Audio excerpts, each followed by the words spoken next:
We're back with more Bill Paxton Pinball. Well, here's the old temporary board. As you can see, most everything has been removed except the wiring for the sensors. It's still kind of there. And the solenoid harness right here. One thing I'm going to do with this is I'm going to add, I still got some, slots left. I'm going to add positive 12, positive 5 volts and ground to it just to kind of add general power to the board. These connectors are actually kind of expensive, so the more stuff I can cram into this, the better. So everything's been moved onto this, which is hopefully the final board. This is the back of it, obviously. And as you can see, I've used a bunch of bulb harnesses from an old high-speed machine, actually, that I got the parts off of from Craigslist to mount all the bulbs. And this machine is using little LED packages, as you can see here, from Pinball Life. So it's actually going to be a completely LED illuminated machine. There's no incandescent bulbs on it whatsoever. And so as a result of that, I've used thinner wiring because I can probably get away with it. The idea is there's going to be two of these here wire hookups. I'm just using regular old IDE cable hookups because they're easy and cheap. Seriously, if you're looking for something with 40 pins or whatnot, it gets kind of expensive, and I don't have unlimited amounts of money to spend on this.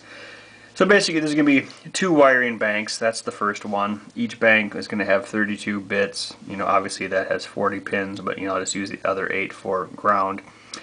And it goes to all the lights. The wiring does. And I'm going to direct drive the 5 volts for most of these lamps. We did a test the other night with my friends. It was kind of like at the optometrist, 1 or 2, 1 or 2. We lit each and every bulb with 5 volts and then 12 volts, and most of them are okay with 5. However, some of them, especially the red ones, like these right here, you need 12 volts as I've labeled.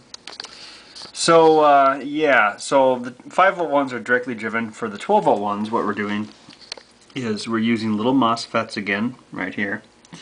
And we have 12 volts going into the light bulb, or the LED bulb, and then the 5 volts trigger the MOSFETs, which allow the 12 volts to go through. So some of the bulbs are higher voltage.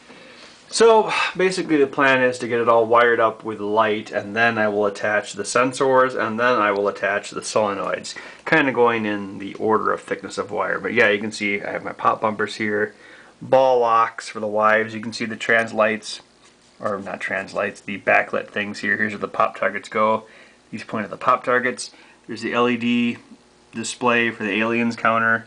So pretty much all the solenoids and everything in the board. I just have to wire up the lights and wire up the sensors and attach the solenoids, and then I can move on .org to actually finishing the programming and getting it done. So it's again fairly complicated, but in progress.